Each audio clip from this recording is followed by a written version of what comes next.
À la une de l'actualité, le président du Faso, le chef de l'État, le capitaine Ibrahim Traoré à Bobo-Dioulasso échange avec des élèves du complexe scolaire Marie-Gabrielle Choulet, situé à proximité de son pied-à-terre. Présent dans la ville de Sia à l'occasion de l'ouverture officielle de l'usine de transformation de tomates de Bobo-Dioulasso, il s'est entretenu avec ses élèves venus lui traduire leur admiration et encouragement. Salon international du tourisme et de l'hôtellerie de Ouagadougou, CITO, une 14e édition avec la région des Cascades à l'honneur. Région invitée d'honneur, elle est bien représentée par ses ambassadeurs et son savoir-faire touristique et culturel. La région des Cascades au CITO 2024 dans ce journal. Suite et fin de la rubrique Une semaine à Amégué. Dans ce 13h, nous vous invitons dans l'univers de l'exploitation minière artisanale de la commune de Mégué. Une activité à risque mais beaucoup prisée par les populations, comme vous allez le voir. Bienvenue à tous, merci de nous suivre. Tout d'abord, Bobo-Dioulasso, où dans le cadre de l'inauguration de l'usine de transformation de tomates, le président du Faso, le capitaine Ibrahim Traoré, a reçu vendredi dernier la visite des élèves du complexe scolaire Marie-Gabrielle Choulet, situé à proximité de son pied-à-terre. Les élèves de ce complexe scolaire, comprenant le primaire et le secondaire, sont venus exprimer leur admiration et leurs félicitations au chef de l'État pour les efforts consentis dans la reconquête du territoire national et pour le développement du pays. Ils ont réitéré leur soutien aux actions du président du Faso, entreprises dans le domaine de l'éducation et pour le bien-être des enfants. Tout en félicitant ses visiteurs, le chef de l'État a exprimé sa fierté de constater que ses élèves ont reçu les valeurs de bon voisinage inculquées par leur encadreur. En attendant de revenir sur ce face-à-face dans nos prochaines éditions, nous vous invitons à suivre les propos du chef de l'État. Bonjour à tous. Mais je dois dire que je suis très ému de vous voir. Je suis très ému et très content de vous voir. Je suis aussi très content de savoir que les valeurs de bon voisinage vous ont été inculquées par vos encadreurs. Je suis votre voisin et vous êtes venu me dire bonjour aujourd'hui. Je suis très content. Je suis encore plus ému de voir que, en plus donc, des cours classiques, vous faites de l'élevage et vous tissez aussi. Je suis très content de savoir cela. C'est ce que nous sommes en train d'essayer d'introduire à l'école actuellement pour que vous puissiez apprendre d'autres métiers en plus de pouvoir faire les cours classiques. Et je pense que vous êtes un modèle et le message va passer sur tout le monde. Et tout le monde va faire comme vous pour que le Burkina passe d'importateur à exportateur. Beaucoup de courage et surtout écoutez très bien vos encadreurs, apprenez bien tout ce qui est valeur et l'hymne que nous venons de chanter, chaque phrase dans l'hymne est très importante. Demandez désormais à vos encadreurs de vous expliquer phrase par phrase ce qui veut dire notre hymne. Vous comprenez? Le sens profond de l'hymne, ça va vous amener à être de très bons patriotes. Vous êtes l'avenir de notre nation et nous voulons que demain vous soyez meilleurs que nous. Et vous allez être meilleurs que nous. Et nous mettrons tout en œuvre pour que vous puissiez grandir dans un Burkina de paix, un Burkina solidaire, un Burkina prospère, dans un environnement sain et que nous puissions prendre soin de vous. D'accord? Merci, bonne chance à tous, beaucoup de courage. Et on dit quoi? La patrie ou la mort? Nous vaincrons et nous allons vaincre. Merci beaucoup à tous. Paix et développement de la province de Boulkiemde, les forces vives de la localité réunies hier à Koudougou mènent la réflexion sur la contribution des filles et fils du Boulkiemde. C'est à l'occasion du forum provincial des forces vives de la province initié par le Haut Commissariat. Un forum mis à profit par l'ensemble des opérateurs économiques du Boulkiemde pour mobiliser la somme de plus de 21 millions de francs CFA au profit du fonds de soutien patriotique Nongba Kouda et Frédéric Nintiema. Plus de 21 500 000 francs CFA, c'est la contribution des opérateurs économiques de la province du Boulkiemde dans la région du centre-ouest pour l'effort de paix au Burkina Faso. La quittance du paiement est ici présentée au ministre en charge de la justice à l'occasion du forum provincial des forces vives du Boulkiemde.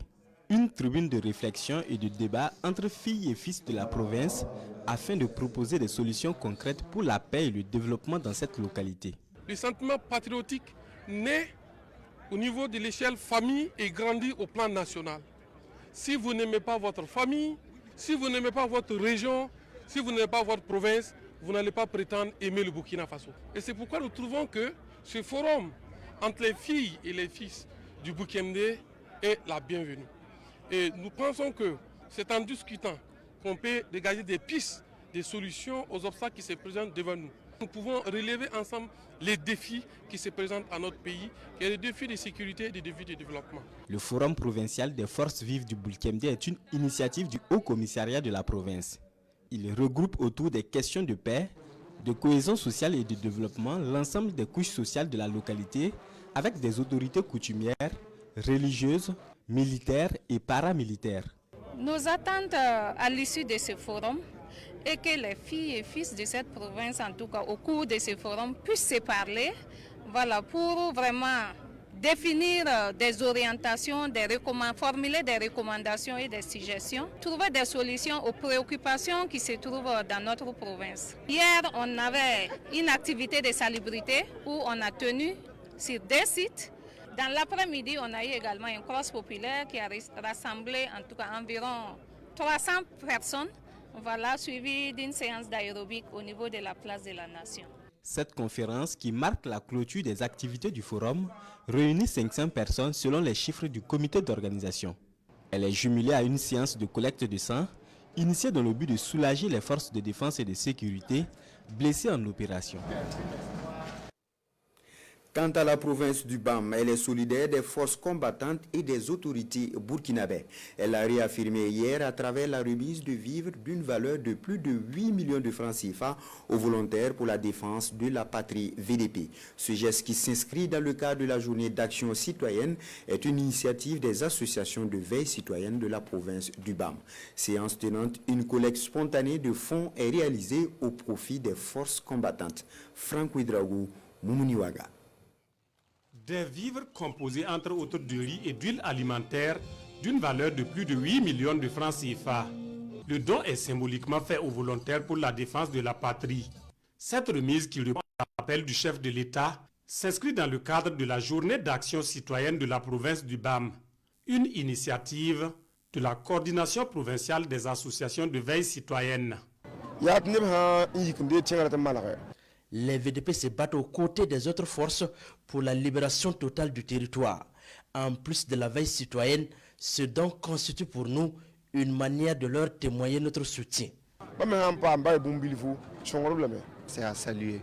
Vraiment, les 10 fils de la province se sont engagés pour vraiment accompagner. Merci à tous les donateurs, merci aux initiateurs et merci à tout le monde d'être venu pour vraiment assister et rendre hommage à nos combattants. Cette action représente la contribution de toutes les couches sociales de la province, martèlent les responsables de la veille citoyenne.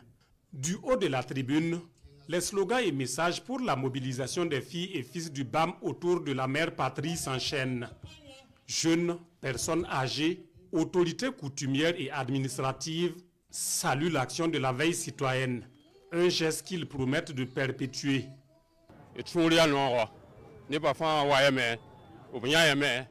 Nous avons tous vu le travail abattu. Merci à la veille citoyenne. Vivement que ces genres d'actions se poursuivent. Nous devons être et rester vigilants. La veille citoyenne est une activité de longue haleine et nous allons triompher contre vent et marée face à l'impérialisme et ses palais locaux. Je renouvelle ma reconnaissance à toutes les forces combattantes déployées sur le terrain du combat. Je vais faire une mention spéciale aux représentants du bataillon d'intervention rapide 16 ici représentés, dont les actions sont visibles sur le terrain. En sonnant la mobilisation au niveau de ce rond-point, place symbole de la ville, la coordination provinciale des associations de veille citoyenne du BAM envoie un message fort. Celui d'un BAM debout et uni comme un seul homme, en soutien aux actions des forces combattantes, aux autorités burkinabèses sous le leadership du capitaine Ibrahim Traoré, pour bouter les forces du mal hors des limites de la maison commune, le pays des hommes intègres. Dans l'actualité également, la première campagne de collecte d'archives et d'artefacts de la Révolution d'août 1983 commence aujourd'hui 1er décembre pour tout le mois de décembre.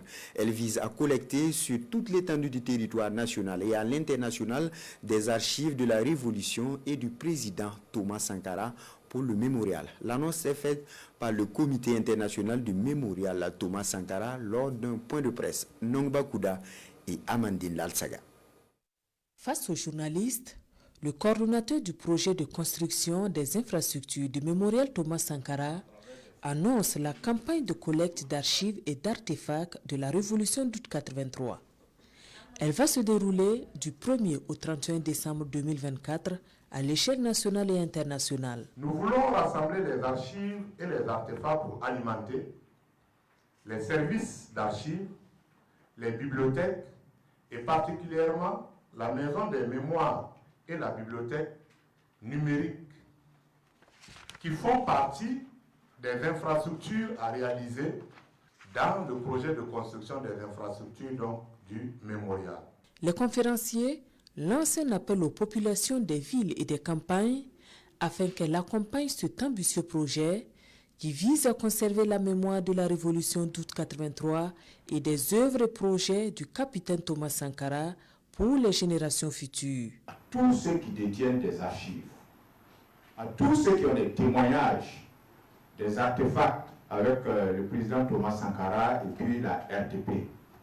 Je voudrais dire que si des gens se demandent si les archives qu'ils ont, les photos qu'ils ont, ou bien les témoignages, les informations qu'ils ont, s'ils se demandent si ça peut être important, ça veut dire que c'est important. Il s'agit aussi des archives personnelles des acteurs de la Révolution.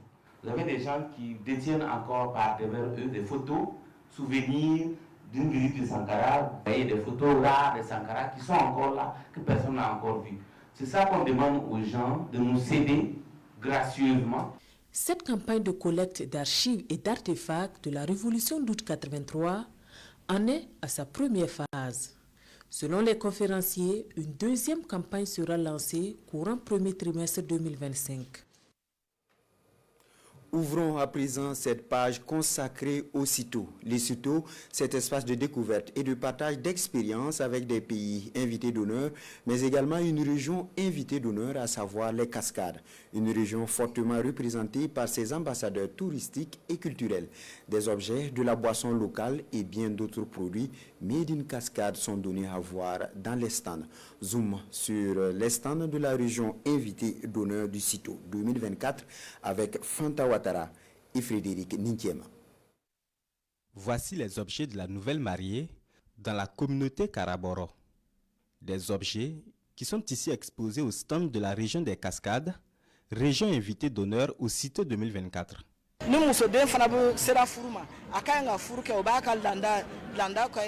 Cet instrument de musique traditionnelle est très important dans notre culture.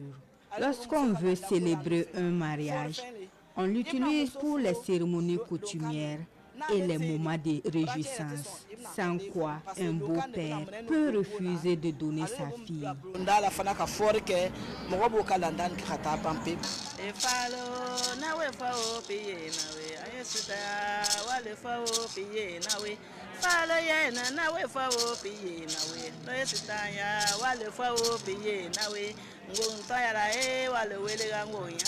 Un détour au salon VIP, lieu de réception des visiteurs. Ici, nous sommes au quartier général des boissons locales, typiques de la région des Cascades. Du vin de Bissap. Et là, ici, on a du bandji, extrait de la sève du rognier. Là, on a du miel, du vin de miel, saveur ananas. Le goût, on a goûté en tout cas, le goût est parfait. Voilà, donc, et le prix aussi est abordable, c'est à 1000 francs. À côté de cet endroit réservé à la boisson locale, il y a également cet espace dédié à la photographie. Une occasion pour les visiteurs d'immortaliser leur passage à la 14e édition du CITO.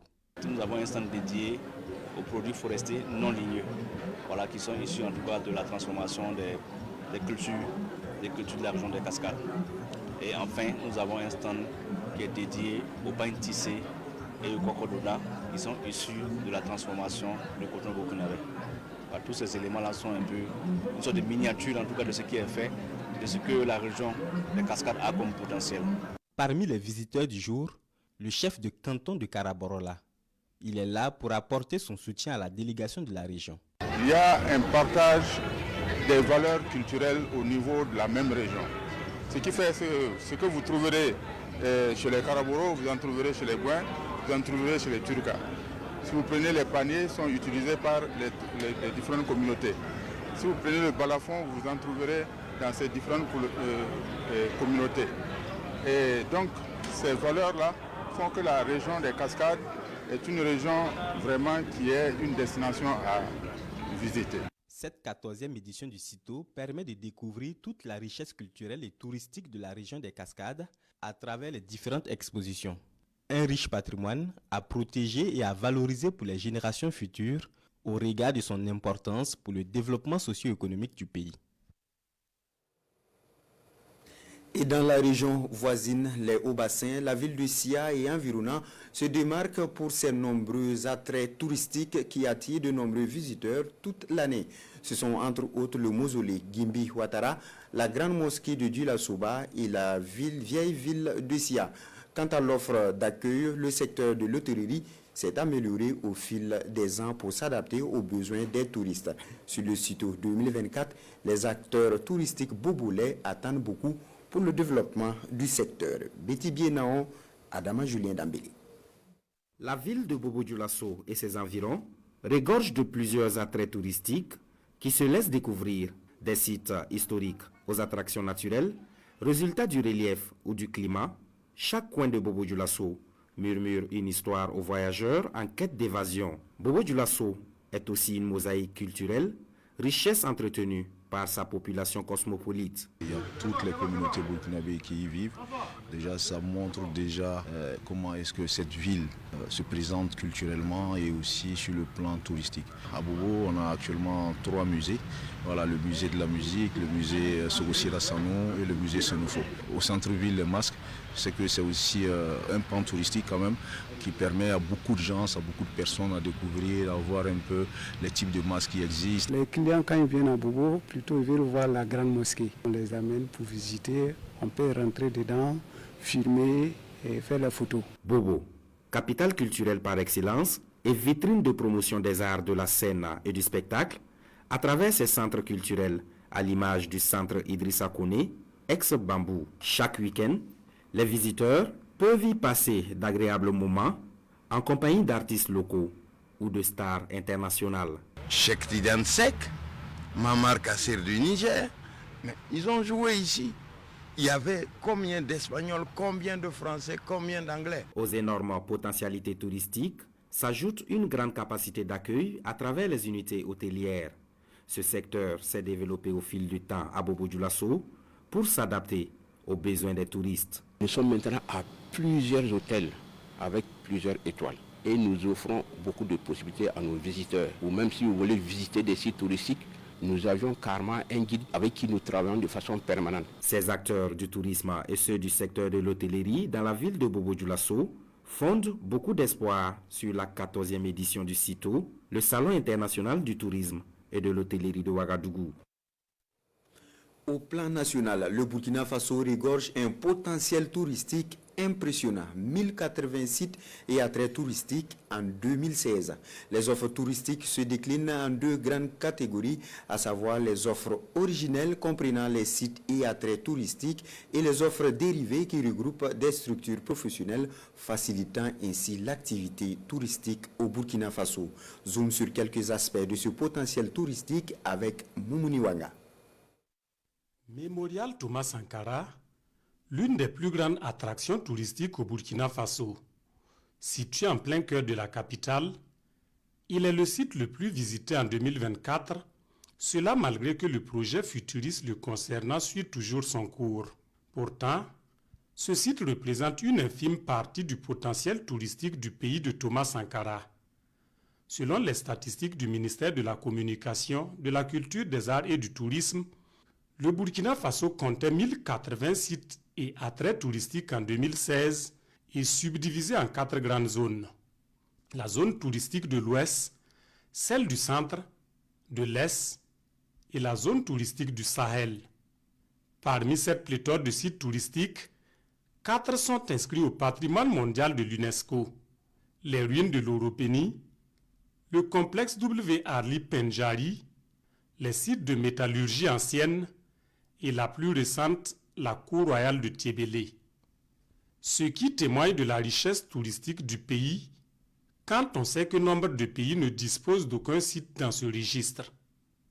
Ainsi, d'est en ouest et du nord au sud, une diversité de sites dont les cascades de Banfora, les dômes de Fabé-Dougou, la mare d'Oursi, la réserve de Nazenga, le parc Tambi-Kaboré dans la région du centre-sud, le granit de Laongo, autant de sites touristiques qui suscitent la curiosité de bien de visiteurs aussi bien nationaux qu'internationaux. À ces sites s'ajoutent les événementiels de renom, comme le Salon international de l'artisanat de Ouagadougou, le Festival panafricain du cinéma et de la télévision de Ouagadougou, la Semaine nationale de la culture, le Salon international du tourisme et de l'hôtellerie de Ouagadougou, et la liste est longue. À côté de ces offres originelles, celles dérivées. Cette catégorie d'offres regroupe des structures professionnelles indispensables à la bonne marche du secteur touristique. Elle comprend entre autres les hôtels et restaurants de haut standing qui se développent à travers les régions du pays. L'on note également l'éclosion des agences professionnelles de voyage en perpétuelle mutation pour satisfaire les besoins de la clientèle. Des offres originelles et dérivées donc avec chacune sa spécificité. Lesquelles spécificités incarnent des valeurs et cultures véhiculées par chaque région du Burkina. Un riche patrimoine aux soins de l'État burkinabé à travers son département en charge de la culture. Autant de merveilles à découvrir et à redécouvrir, renforçant le slogan du pays, Burkina Faso, la destination à ne pas manquer. Merci à vous, Moumouni Ouanga. La société minière Ayamgol et Sakan SA, le ministère en charge des mines et carrières et l'ONASER. Ces 3 structures, ensemble, s'engagent dans une sensibilisation du port du casque. L'étape de Ouagadougou déroulée en cours de semaine avait pour ambition de toucher un plus grand nombre d'usagers de la route, surtout les jeunes. Le lancement des activités avec Sila Sinawatara et Moussaki. Le port de casque est un geste simple et salvateur, mais difficile à intégrer dans le quotidien de bon nombre des usagers au Burkina Faso. Et pour changer la donne, la société minière Ayamgol et Sakan SA met l'accent sur la sensibilisation. Dans cette optique, la société offre 2400 casques à ses employés et bien d'autres bénéficiaires.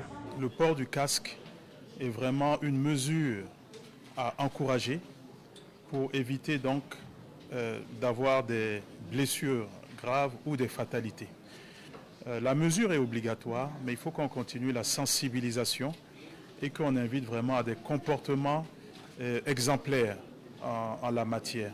Dans cette bataille pour le respect du code de la route, la société minière Ayamgold et Sakan SA est soutenue par le ministère en charge des mines et l'Office national de la sécurité routière, ONASER. Nous invitons toutes les sociétés au Burkina, que ce soit dans le domaine public ou dans le domaine privé, à emboîter le pas de cette société citoyenne et à doter tous leurs employés des casques. C'est généralement la jeunesse, la relève du pays qui est fortement impliquée et avec des traumatismes crâniens qui constituent un coût économique très élevé pour notre pays. Donc il est temps de mener des actions de sensibilisation sur le port du casque et également des actions de répression, contrôle et de répression aussi sur le port du casque. Selon les représentants de l'ONASER, le non-respect du code routier a occasionné en 2023 22 156 accidents, dont 14 231 blessés et 906 décès. Cap sur Garangou dans le centre-est pour une opération de récolte en communauté, le Yaouré. Développé en pays Bissa, il favorise le renforcement des liens familiaux et la prévention des conflits communautaires. En voie de disparition, le Yaoré refait surface à Garango grâce à Amidou Kobré, un fils de la localité. Depuis 2019, il organise à chaque fin de saison humide une cérémonie de récolte collective d'arachide. Cette année, cette opération a encore tenu toutes ses promesses. On en sait plus avec Karim Bitienga.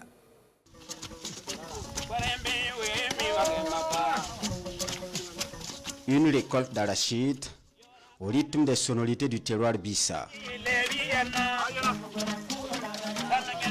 L'événement est devenu quasi annuel. Et cette fois, 28 délégations répondent à l'appel de Amidou Kobré à Garango. Promouvoir la culture et la cohésion sociale, voici l'objectif de l'initiateur. Des gens ont quitté Pongao dans la zone des Abrés sont venus. On dit seule l'union fait la force. J'invite les Burkinabés donc à s'unir, à être unis, à oublier donc tout ce qui est passé dans le passé là et devenir une seule personne. Là, on pourra triompher. Jeunes et moins jeunes s'adonnent avec plaisir à l'arrachage ou à l'égoussage. L'occasion replonge les participants les plus âgés dans des souvenirs lointains. L'époque où ces moments de travaux champêtres servaient de plateforme de demande en mariage. Il y a près de 40 ans que j'ai assisté à une telle récolte. J'en suis fier parce que la tradition se perpétue. Ce fut un cadre de rencontre entre familles.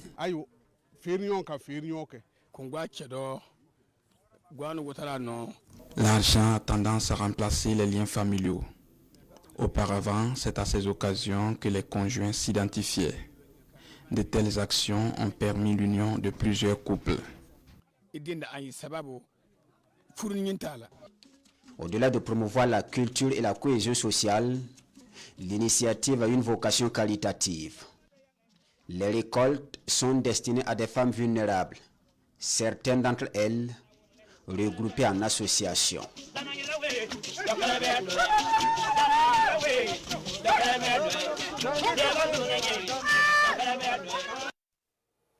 Dans la région du Sud-Ouest, la police nationale et les services de contrôle de la direction régionale du commerce ont saisi une importante quantité de boissons alcoolisées prohibées et de drogue. Estimé à plus de 25 millions de francs CFA, ces produits étaient destinés à l'approvisionnement de Gawa et ses environs. La saisie est présentée à la presse, le reportage de Oumarou Sayon et du siège d'Ikaël Poda. C'est un contrôle de routine de la compagnie républicaine de sécurité qui a pisté les enquêteurs du commissariat central de police de Gawa en tandem avec la brigade mobile de contrôle économique et de la répression de la fraude de la direction régionale en charge du commerce du Sud-Est vers le poteau rouge. Les éléments propositionnés du groupement CRS de Gawa qui ont mis la main sur un individu transportant à bord de son tricycle une quantité importante de boissons prohibées. Donc, à la suite de cette interpellation, les équipes se sont déportées dans un entrepôt où ils ont constaté que plusieurs produits étaient entreposés. Voilà une quantité importante de ces boissons prohibées. Donc, nous avons immédiatement procédé à la saisie, alerté nos collaborateurs de la direction régionale du commerce. 963 cartons de boissons prohibées, 25 000 canettes et bouteilles. C'est plus de 5 000 litres d'alcool prohibé retirés de la circulation, estimé à plus de 13 millions de francs CFA. Des boissons interdites de vente sur le territoire burkinabé. Les boissons énergisantes alcoolisées et Vodi que vous avez vu ici à Kalao aussi. Et ça, c'est la réglementation, c'est l'arrêté 2024-286 qui interdit cela. Et il faut dire que le gouvernement, à un moment donné, a remarqué que ces boissons avaient posé des problèmes de santé publique. Puisque la jeunesse s'adonnait à ces boissons, donc le gouvernement a jugé nécessaire de prendre des réglementations pour interdire strictement ces boissons sur l'étendue du territoire. En plus de ces boissons qui étaient destinées à approvisionner Gawa et ses environs à l'orée des fêtes de fin d'année, 90 kg de chanvre indien ont également été saisis dans ce mois de novembre, soit plus de 12 500 000 francs CFA. Des saisies rendues possibles grâce à la population encouragée à toujours continuer à collaborer franchement avec les forces de défense et de sécurité.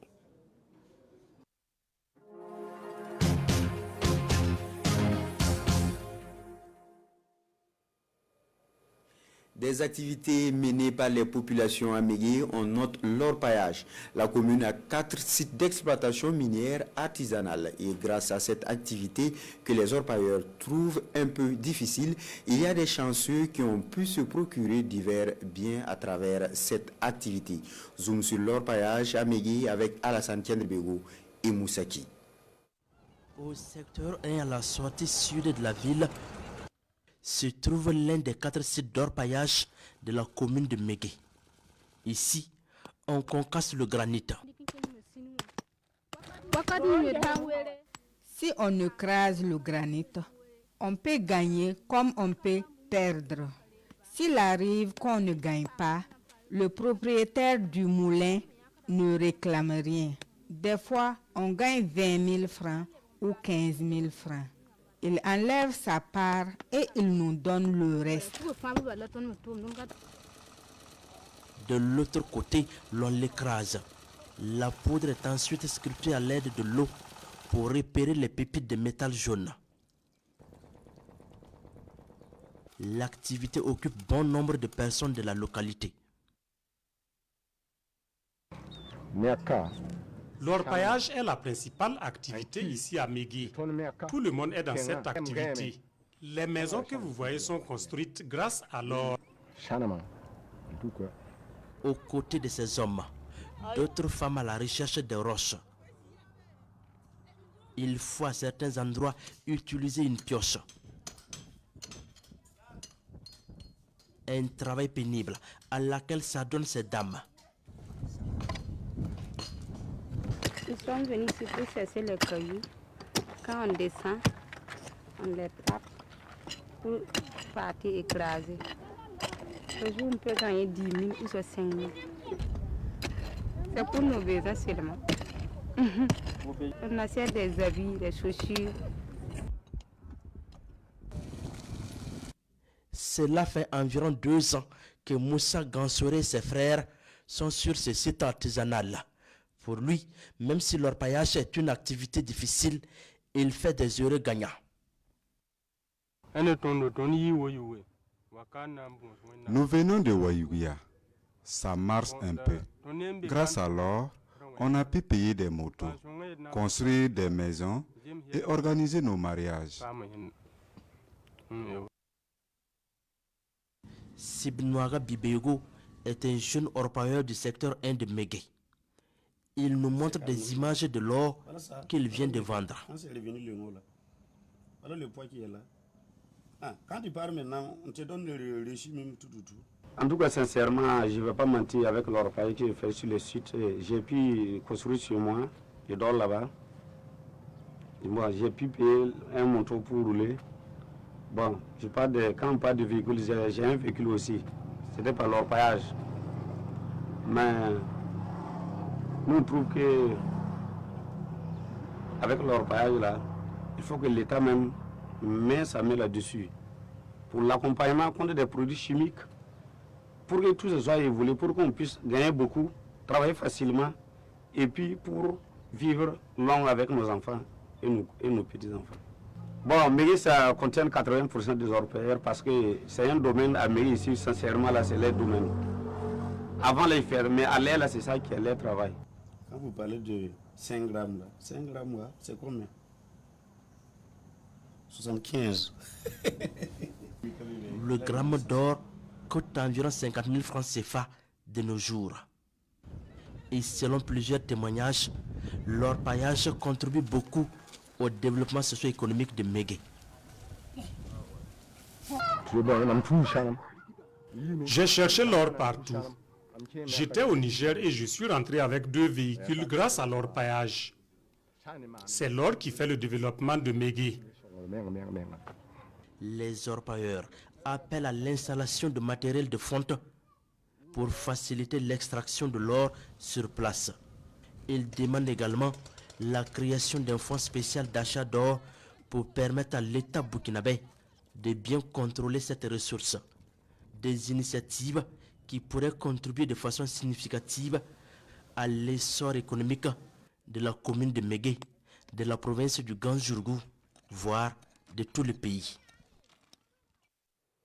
Dernier jour de l'aventure à Mégué, nous vous proposons à présent l'ambiance du week-end dans cette partie du Burkina Faso. Le moins qu'on puisse dire, bon nombre de personnes se retrouvent autour de jeux de société, d'autres préfèrent le sport. La nuit tombée, les jeunes se retrouvent en petits groupes pour des causeries. L'ambiance avec Alassane Kendribigo et Moussaki.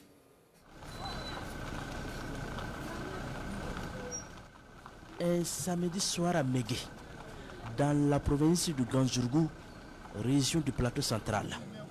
Au secteur 1, des hommes sont en pleine compétition de Wari, un jeu traditionnel qui se joue à deux. L'ambiance est bon enfant.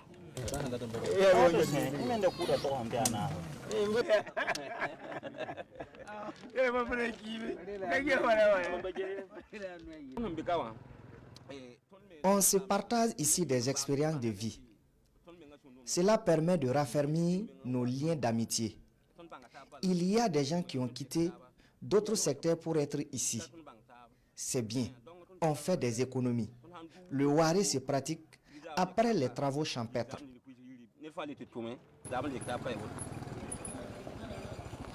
Non loin d'eux, un autre groupe, des amoureux de la pétanque.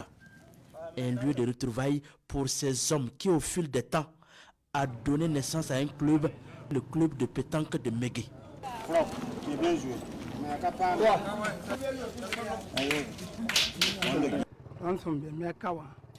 Nous passons notre week-end ici à jouer à la pétanque.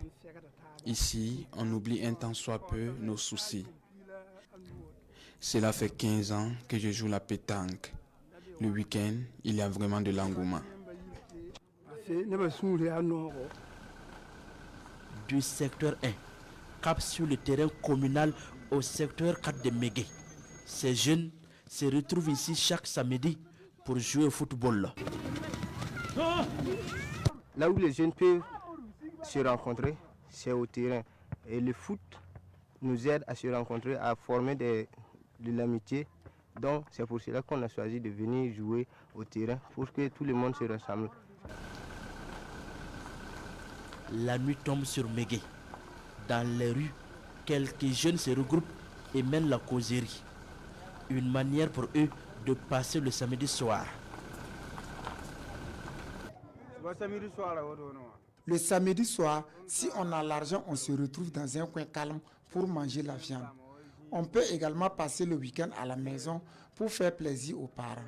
Actuellement, on n'a pas l'argent. On s'est regroupé pour causer. S'il est tard, chacun rentre chez lui.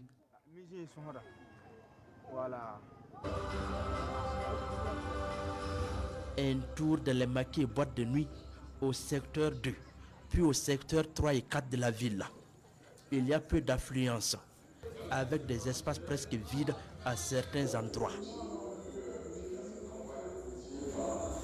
Comme vous le constatez, il n'y a rien, il n'y a pas de clients. La clientèle, ce n'est plus comme avant, donc on se débrouille comme on peut. Certaines personnes rencontrées relatent que bon nombre de jeunes à Mégué préfèrent aller sur les sites aurifères à la recherche de l'or ou rester chez eux.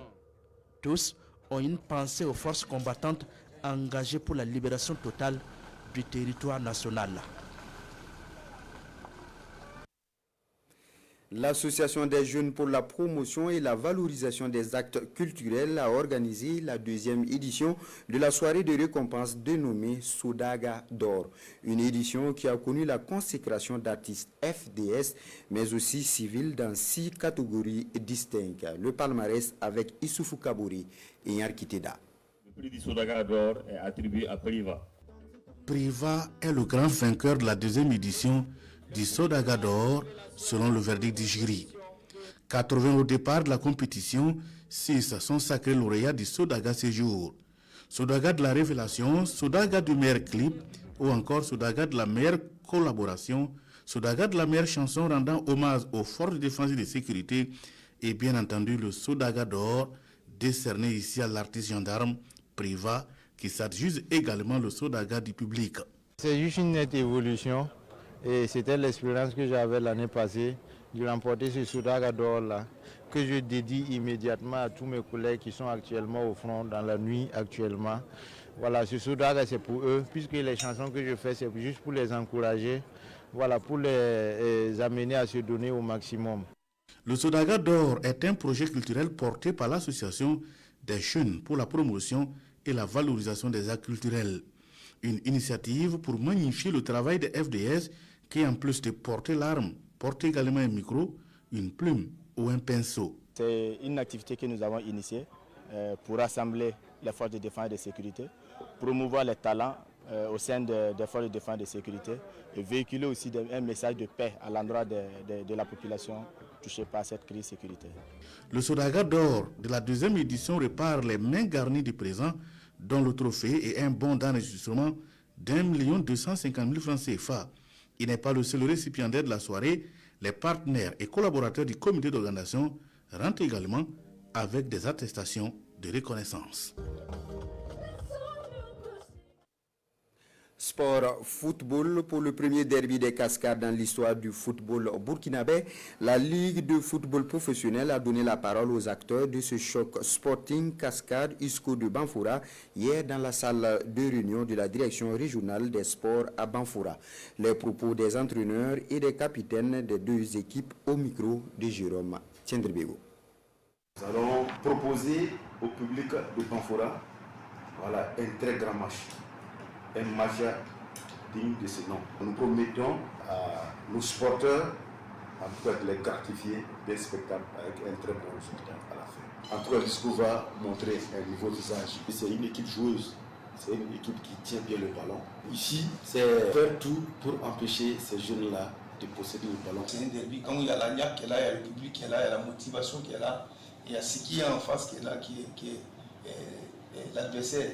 Voilà, je crois que quand on parle de Tenakuru, on parle de Banfoura, on parle de la Cascade. Donc je vous dis que c'est un match déjà implaqué dans le décor du derby. L'enjeu même, et puis le contexte même du match là même là, c'est déjà une motivation. Donc quoi de plus motivant, un derby des Cascades, écrire l'histoire, d'y participer et donner un très bon résultat à l'équipe. L'ISCO aujourd'hui n'est pas une équipe à jouer facilement. Voilà. Nous, on les prend comme au titre comme toutes les grandes équipes, toutes les équipes. On ne les sous-estime pas. On va les prendre comme l'AS Sonabel, l'AS Douane. On va juste aborder le match comme le coach a dit, comme tous les autres. Voilà qui met fin à cette édition. Merci de nous avoir suivis. Bonne suite de programme à toutes et à tous.